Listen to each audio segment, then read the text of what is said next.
It's a story worthy of its own book, literally.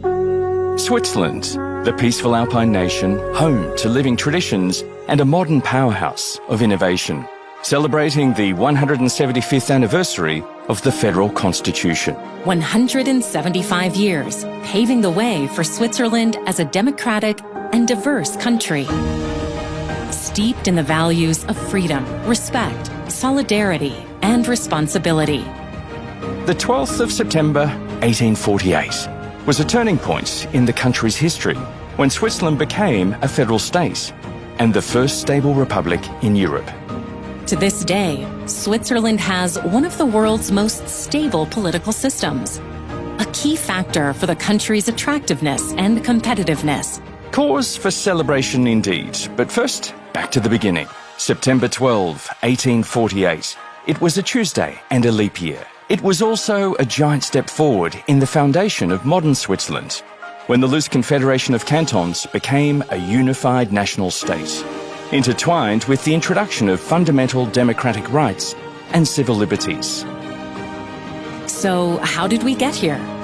Well, there's more to this tale of Helvetic heart than meets the apple of William Tell's eye.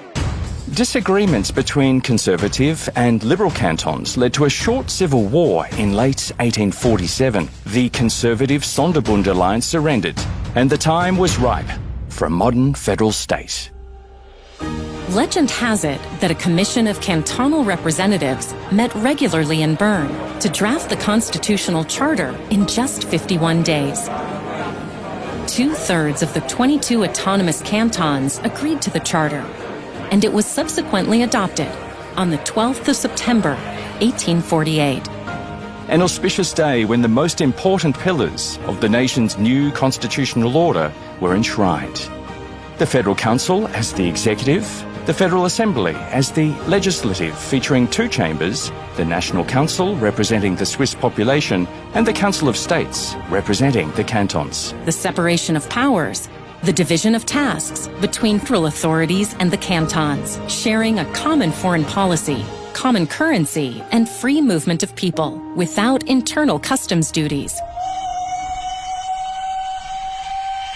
The cantons relinquished rail, postal, and telegraph services, delegated to the Confederation.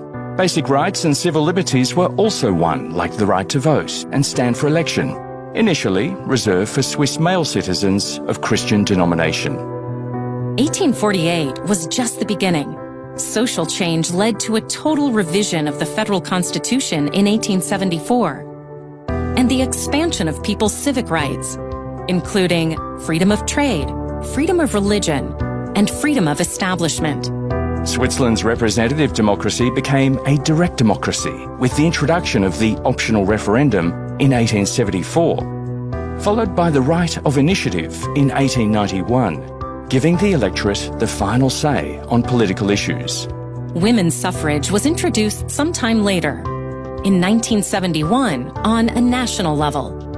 The Constitution as it stands today has been in force since 1st of January 2000. This isn't the end of the story, however. Quite the opposite. New chapters will be added to the Constitution over time, as this living text is a reflection of changes in society and political needs. The Swiss Federal Constitution, 175 years young. A story to be continued.